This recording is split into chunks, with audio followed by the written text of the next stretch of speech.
News, ಇದು ನಿಮ್ಮ ಧ್ವನಿ. ನಮಸ್ಕಾರ. ಎಸ್ ನ್ಯೂಸ್ಗೆ ಸ್ವಾಗತ. ನಾನು ಎಸ್ ದೇವೇಂದ್ರಗೌಡ.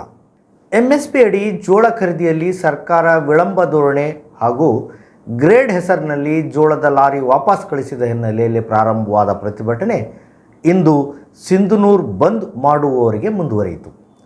ಬಂದ್ ಯಶಸ್ವಿ ಆದರೂ ಸಮಸ್ಯೆ ಇವತ್ತೂ ಈಡೇರಿಲ್ಲ. ಇವತ್ತಿನ ಸಿಂಧನೂರು ಬಂದು ಸಂಪೂರ್ಣ ಯಶಸ್ವಿಗೆ ಎಲ್ಲ ವ್ಯಾಪಾರಸ್ಥ ಬಂಧುಗಳು ತಾವೇ ಬೆಳಗ್ಗೆ 5ರಿಂದ ಸಂಜೆ 5ರವರೆಗೆ ಅಂಗಡಿಗಳನ್ನು ಬಂದ್ ಮಾಡುವ ಮೂಲಕ ರೈತರ ಹೋರಾಟಕ್ಕೆ ಬೆಂಬಲ ನೀಡಿದರು. ಅದೇ ರೀತಿ ಬೆಳಗ್ಗೆ 5ರಿಂದ ನಮ್ಮ ಸಿಂಧನೂರಿನ ಘಟಕದಿಂದ ಯಾವ ಬಸ್ಸುಗಳು ರಸ್ತೆಗೆ ಇಳಿಯದೆ ಅವರೂ ಕೂಡ ಬೆಂಬಲ ಸೂಚಿಸಿದರು. ಪ್ರತಿಭಟನೆ ಬಂದ್ ಮೆರವಣಿಗೆ ಯಶಸ್ವಿ ಆದರೂ ಸಮಸ್ಯೆ ಬಗೆಹರಲು ಇನ್ನೂ 2 ದಿನ ರೈತರು ಕಾಯಬೇಕು. ಇದು ಇವತ್ತಿನ ಪರಿಸ್ಥಿತಿ. ಹಾಗೂ ಇವತ್ತಿನ ಮುಷ್ಕರ, ಪ್ರತಿಭಟನೆ, ಮೆರವಣಿಗೆ, ಹೋರಾಟ ವಿಶೇಷವಾಗಿತ್ತು. ಇವತ್ತಿನ ಬಂದಿಗೆ ಎಲ್ಲ ಪಕ್ಷದ ಮುಖಂಡರು ಬೆಂಬಲವನ್ನು ಸೂಚಿಸಿದರು. ಅದೇ ರೀತಿ ಎಲ್ಲ ಸಂಘಟನೆಗಳು ಕೂಡ ಬೆಂಬಲವನ್ನು ಸೂಚಿಸಿದವು. ಇವತ್ತು ಕಾಂಗ್ರೆಸ್, BJP, JDS, ಕಮ್ಯುನಿಸ್ಟ್ ಪಕ್ಷಗಳು ಎಲ್ಲ ಪಕ್ಷಗಳು ಬೆಂಬಲ ಸೂಚಿಸುವುದರ ಜೊತೆಗೆ ಇವತ್ತು ಸಂಘಟನೆಗಳು ಕೂಡ ಬೆಂಬಲವನ್ನು ವ್ಯಕ್ತಪಡಿಸಿದವು. ಬಾರ್ ಅಸೋಸಿಯೇಷನ್ ವಕೀಲರು ಬೆಂಬಲವನ್ನು ಸೂಚಿಸಿದರು, ಗಂಜಿ ವರ್ತಕರು ಬೆಂಬಲವನ್ನು ಸೂಚಿಸಿದರು, ವ್ಯಾಪಾರಸ್ಥರು ಎಲ್ಲರೂ ಕೂಡ, ಆಟೋ ಯೂನಿಯನ್ನವರು ಎಲ್ಲರೂ ಕೂಡ ಬೆಂಬಲ ಸೂಚಿಸಿ ಹಾಗೂ ಇಡೀ ಕಾರ್ಯಕ್ರಮದಲ್ಲಿ ಭಾಗವಹಿಸಿದರು. ಇಡೀ ಕಾರ್ಯಕ್ರಮ ವಿಶಿಷ್ಟ ರೀತಿಯಲ್ಲಿ ಕೂಡಿತ್ತು. ಇಲ್ಲಿ ಈ ಬಂದಿಗೆ ಈ ಎಲ್ಲ ಕಾರಣಕ್ಕೆ 2 ಪ್ರಮುಖ ಸಂಘಟನೆಗಳು ನೇತೃತ್ವ ವಹಿಸಿದ್ದು. ಕರ್ನಾಟಕ ರಾಜ್ಯ ರೈತ ಸಂಘ ಹಸಿರು ಸೇನೆ ಮತ್ತು ಕರ್ನಾಟಕ ಪ್ರಾಂತ ರೈತ ಸಂಘ KPRS ಸಂಘಟನೆಗಳು ನೇತೃತ್ವ ವಹಿಸಿದರೆ, ಇವಕ್ಕೆ ಬೆಂಬಲವಾಗಿ ಪ್ರಗತಿಪರ ಸಂಘಟನೆಗಳ ಒಕ್ಕೂಟ ಹಾಗೂ ಎಲ್ಲ ಇತರ ಸಂಘಟನೆಗಳು ಕೂಡ, ಜೊತೆಗೆ ಅಲ್ಪಸಂಖ್ಯಾತ ಘಟಕದ ಸಂಘಟನೆಗಳು ಕೂಡ ಬೆಂಬಲವನ್ನು ವ್ಯಕ್ತಪಡಿಸಿದವು. ಸಾವಿರಾರು ರೈತರು ಹಳ್ಳಿಯಿಂದ ಬಂದು ಈ ಪ್ರತಿಭಟನೆಯಲ್ಲಿ ಭಾಗವಹಿಸಿದರು. ಈ ಇಡೀ ಕಾರ್ಯಕ್ರಮ ನೋಡುಗರಿಗೆ ಬಹಳ ವಿಶಿಷ್ಟವಾಗಿ ಕಂಡುಬಂತು. ಆಕರ್ಷಕವಾದಂತಹ ಮೆರವಣಿಗೆ ಇಡೀ ನಗರದ ಪ್ರಮುಖ ಬೀದಿಗಳಲ್ಲಿ ಮೆರವಣಿಗೆ ನಡೆಯಿತು ಮತ್ತು ಕಾರ್ಯಕ್ರಮದಲ್ಲಿ ಭಾಗವಹಿಸಿದಂಥ, ಪ್ರತಿಭಟನೆಯಲ್ಲಿ ಭಾಗವಹಿಸಿದಂಥ ಎಲ್ಲ ಮುಖಂಡರು ಸಂಘಟನೆಗಳ ಪರವಾಗಿ, ಪಕ್ಷಗಳ ಪರವಾಗಿ ಮಾತನಾಡಿದರು.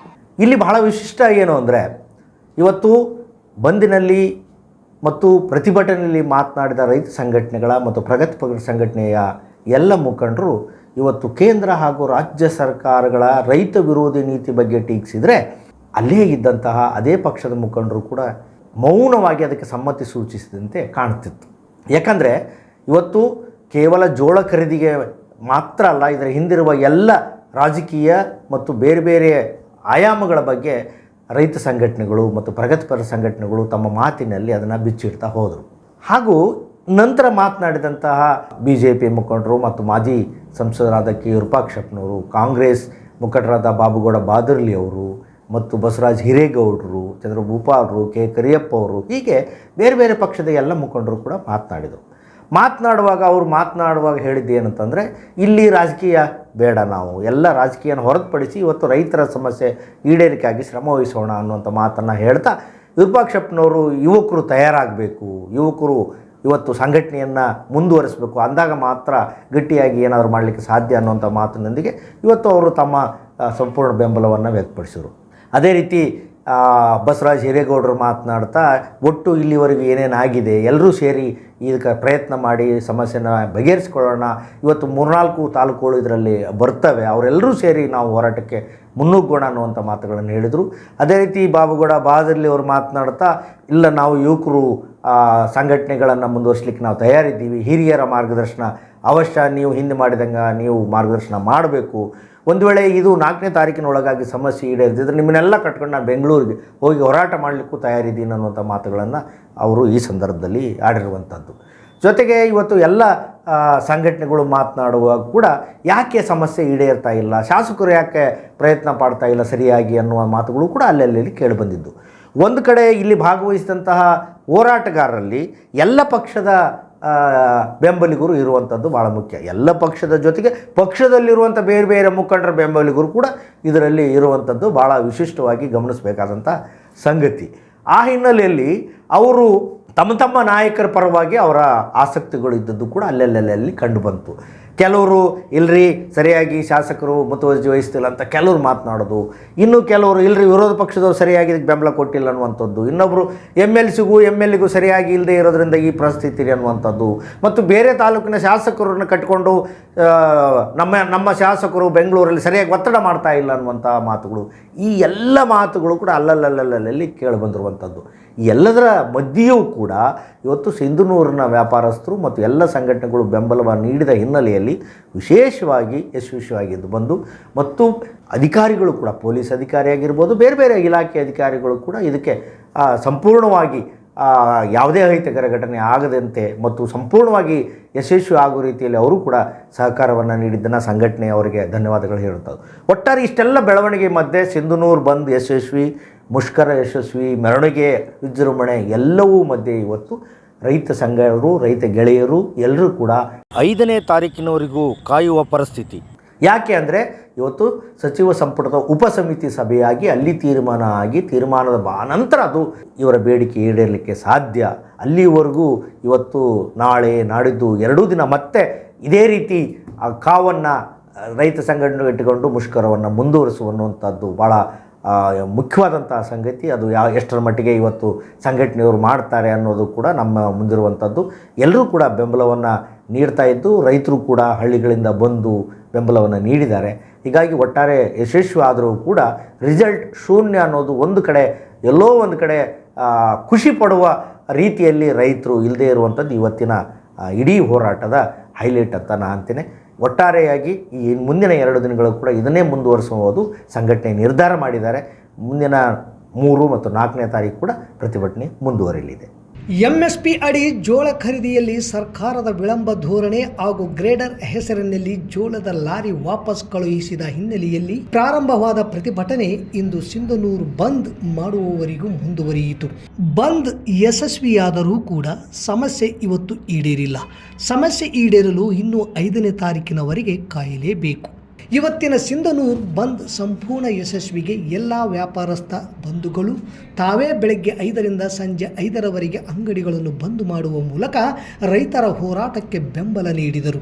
ಅದೇ ರೀತಿ ಬೆಳಗ್ಗೆ 5ರಿಂದ ಸಿಂಧನೂರು ಘಟಕದಿಂದ ಯಾವ ಬಸ್ಸುಗಳು ಕೂಡ ರಸ್ತೆಗೆ ಇಳಿಯದೆ ಅವರು ಬೆಂಬಲ ನೀಡಿದರು.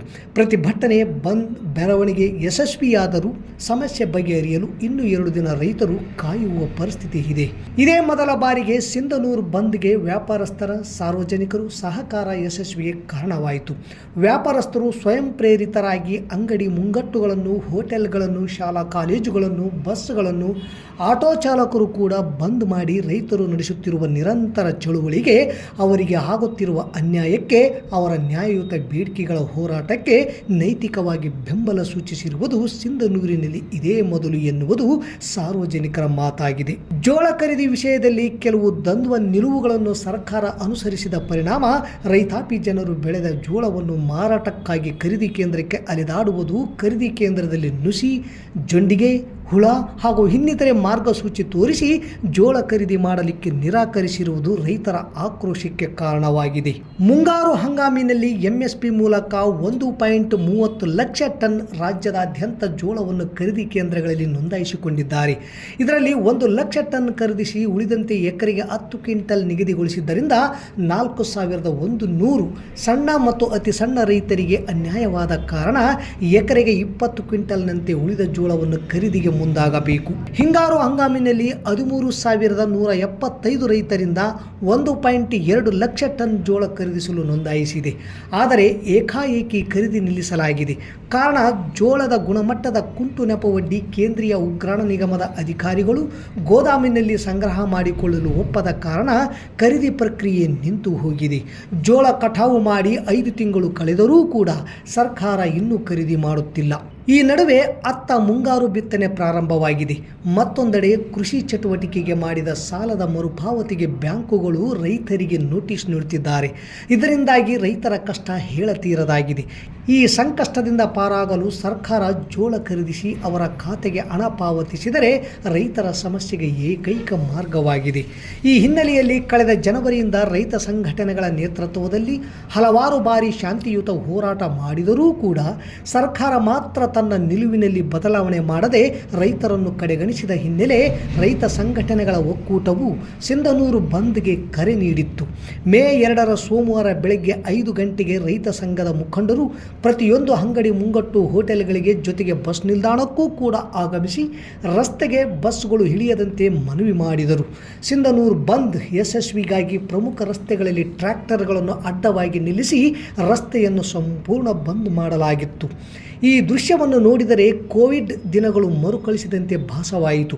ಬೆಳಗ್ಗೆ 11 ಗಂಟೆಯಿಂದ ಸಹಸ್ರಾರು ಸಂಖ್ಯೆಯಲ್ಲಿ ರೈತಾಪಿ ಜನರು ಮಹಾತ್ಮ ಗಾಂಧಿ ವೃತ್ತದ ಮಾರ್ಗವಾಗಿ ನಗರದ ಪ್ರಮುಖ ವೃತ್ತಗಳಾದ ಬಸವೇಶ್ವರ ವೃತ್ತ, APMC, ಚೆನ್ನಮ್ಮ ವೃತ್ತ, ಕನಕದಾಸ ವೃತ್ತ, ವಾಲ್ಮೀಕಿ ವೃತ್ತದ ಮೂಲಕ ಪುನಃ ತಹಸೀಲ್ದಾರ್ ಕಚೇರಿಯವರೆಗೆ ಮೆರವಣಿಗೆ ನಡೆಸಿ ರಾಜ್ಯ ಸರ್ಕಾರದ ವಿರುದ್ಧ ಘೋಷಣೆಗಳನ್ನು ಕೂಗಿ ನಮ್ಮ ನ್ಯಾಯಯುತ ಬೇಡಿಕೆಗಳು ಈಡೇರುವವರೆಗೂ ಈ ಹೋರಾಟ ನಿಲ್ಲುವುದಿಲ್ಲ ಎಂದು ಸರ್ಕಾರಕ್ಕೆ ಸ್ಪಷ್ಟ ಸಂದೇಶವನ್ನು ನೀಡಿದರು. ಸಚಿವ ಸಂಪುಟದ ಉಪಸಮಿತಿ ಸಭೆ 5/6/2025 ಮಧ್ಯಾಹ್ನ 12:30ಕ್ಕೆ 3ನೇ ಮಹಡಿಯಲ್ಲಿರುವ ಸಮಿತಿ ಕೊಠಡಿಯಲ್ಲಿ ನಿಗದಿಯಾಗಿದೆ. ಫಲಿತಾಂಶಕ್ಕಾಗಿ 5ರವರೆಗೆ ಕಾಯಲೇಬೇಕು. ಈ ವೇಳೆ DYSP BS ತಳವಾರ್ ನೇತೃತ್ವದಲ್ಲಿ ಯಾವುದೇ ಅಹಿತಕರ ಘಟನೆಗಳು ನಡೆಯದಂತೆ ಪೊಲೀಸರು ಬಿಗಿ ಭದ್ರತೆ ಕಲ್ಪಿಸಿದ್ದರು.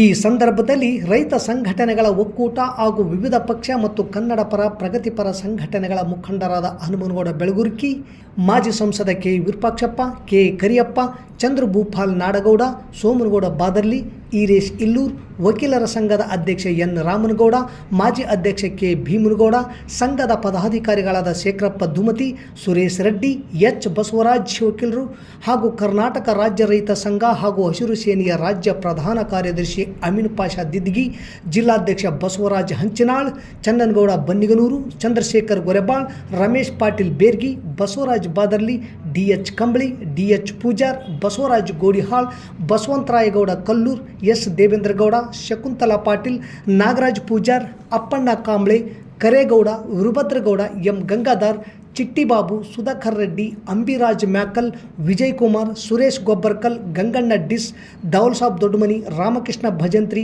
ರಾಮಯ್ಯ, ವಿರೂಪಾಕ್ಷಗೌಡ, ಪರಶುರಾಮ್ ಭಂಡಾರಿ, ನರಸಪ್ಪ ಕಟ್ಟಿಮನಿ ಸೇರಿದಂತೆ ತಾಲೂಕಿನ ವಿವಿಧ ಗ್ರಾಮಗಳ ಸಹಸ್ರಾರು ರೈತರು ಆಗಮಿಸಿ ಪ್ರತಿಭಟನೆಯಲ್ಲಿ ಪಾಲ್ಗೊಂಡು ಸಿಂಧನೂರು ಸಂಪೂರ್ಣ ಬಂದ್ ಯಶಸ್ವಿಗೆ ಕಾರಣೀಭೂತರಾದರು. ಮೊಳಗಿತು ರೈತನ ಕಹಳೆ, ಸಿಂಧನೂರು ಸಂಪೂರ್ಣ ನಿಶಬ್ದ. ಬಂದ್ ಯಶಸ್ವಿ, ಬೇಡಿಕೆ ಈಡೇರಿಲ್ಲ, ಮುಷ್ಕರದಲ್ಲಿ ಎಲ್ಲರೂ ಭಾಗಿ, ಫಲಿತಾಂಶ ಮಾತ್ರ ಶೂನ್ಯ.